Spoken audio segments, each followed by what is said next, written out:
Hello guys, आज हम coding blood relation के बारे में थोड़ा चैप्टर देखेंगे। कोडिंग ब्लड रिलेशन के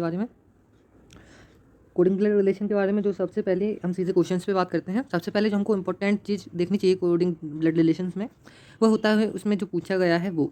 क्योंकि हमको नॉर्मल क्वेश्चंस में, यदि बैंकिंग एग्जाम है तो आपको पूरा का पूरा डिकोड करना पड़ेगा, पर यदि नॉर्मल एग्जाम है तो आपको बस स्टेटमेंट जो कंक्लूजन है जो पूछा गया है उस पर फोकस करना है।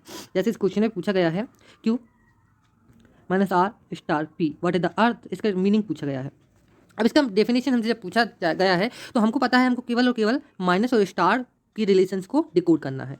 इसको हमने देखा माइनस को सबसे पहले, क्यों हम स्टार्ट कहाँ से करेंगे, लेफ्ट साइड में जो फर्स्ट टर्म है उससे स्टार्ट करेंगे, यहाँ से हम स्टार्ट करेंगे।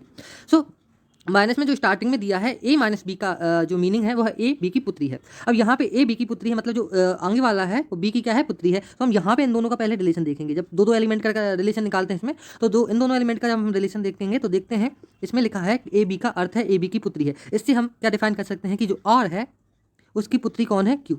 अब आर कौन है, मदर या फादर, यहाँ पे हमारा जो डिनोट नहीं होता है, जेंडर क्या है, जो सेकंड वाला होता है उसका जेंडर डिनोट नहीं हुआ है।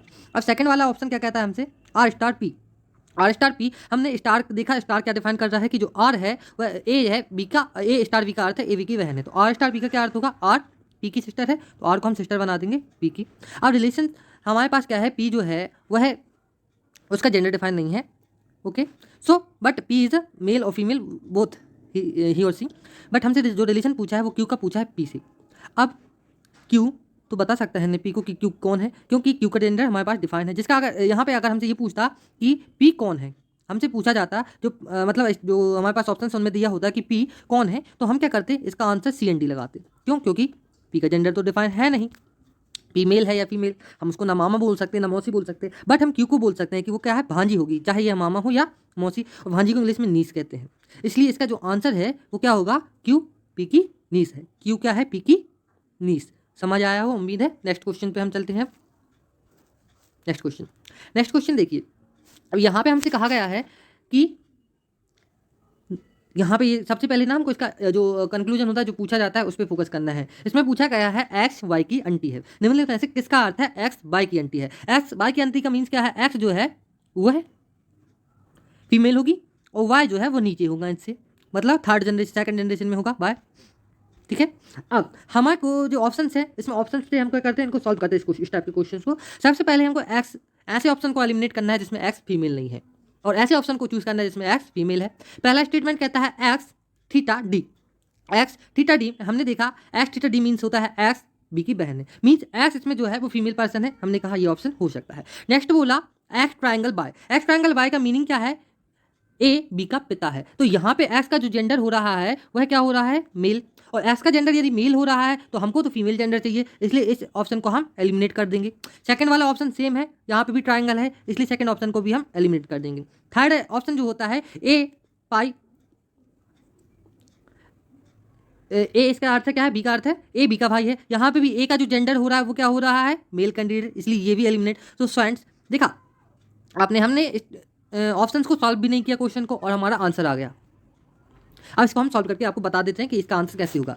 X theta D means X जो है वह डी की सिस्टर है, और D triangle Y means D जो है वह फादर है किसका, वाई का। सो बन गया ना ये वाला रिलेशन, एक्स ऊपर वाली जनरेशन में वाई नीचे वाली जनरेशन में। वाई के जेंडर डिफाइन नहीं है, उससे हमको फर्क नहीं पड़ता, वाई चाहे मेल हो या फीमेल, एक्स उसकी आंट होंगी, ओके। नाउ हम नेक्स्ट टाइप के क्वेश्चन पे आते हैं। कुछ फ्रेंड्स को इस टाइप के क्वेश्चन में भी प्रॉब्लम होती है, जो मेरा टाइप के क्वेश्चन होते हैं, तो उनका सिंपल सा फंडा है इन क्वेश्चन को करने का। देखिए एक व्यक्ति को इशारा करते हुए दिनेश कहता है, यहाँ पे आपने डी लिख दीजिए दिनेश के लिए, और यहाँ पे एक तस्वीर बना दीजिए, ठीक है, मिरर बना दीजिए। अब आप यहाँ इसको एक एज्यूम कीजिए कि ये डी है, कह रहा है इस व्यक्ति की ओर इशारा करते हुए कि किसके बारे में कह रहा है, इस फोटो के बारे में कह रहा है, इसलिए इस फोटो से रिलेशन स्टार्ट करेंगे हम कि उसका एकमात्र पुत्र, उसका एकमात्र भाई मेरी पुत्री के पिता का पिता है, उसका एकमात्र भाई। इसका एकमात्र भाई है कोई, ये मेल है फीमेल है हमको नहीं पता, ठीक है, मेल और फीमेल क्या है कैंडिडेट हमको नहीं पता ये वाला पर्सन, बट इसका एकमात्र भाई, इसका कोई भाई है एकमात्र, मेरी पुत्री के पिता का पिता है। इसका एकमात्र भाई जो जी है ये मेरी पुत्री। अब यहाँ पे ये मेरी वर्ड आया ना, ये हमारे लिए क्या है, एक बहुत बड़ा रामबाण है। क्यों, क्योंकि मेरी किसने बोला है, डी दिनेश बोल रहा है ना, दिनेश कह रहा है, तो यहाँ पे मेरी कौन होगा, दिनेश। मेरी पुत्री, इसकी कोई डॉटर है, मेरी पुत्री के पिता का पिता है, ठीक है। व्यक्ति दिनेश से कैसे संबंधित है? अब व्यक्ति, ये व्यक्ति है, दिनेश से कैसे संबंधित है? अब चूंकि यहाँ पे जेंडर डिफाइन तो है नहीं उस व्यक्ति का, पर उसको हमने यहाँ मेल कैंडिडेट ले लिया है, इसलिए यहाँ पे इसका आंसर क्या होगा? अंकल, ठीक है। क्या किया हमने इस क्वेश्चन में, फिर से रिकॉल कर लेते हैं। सबसे पहले हमने दिनेश को ड्रॉ किया जो बात कह रहा है, और जिसकी ओर इशारा कर रहा है उसको हमने यहाँ मिरर बना दिया।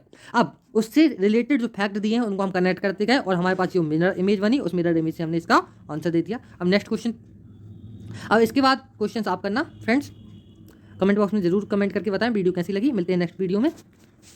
Thank you for watching.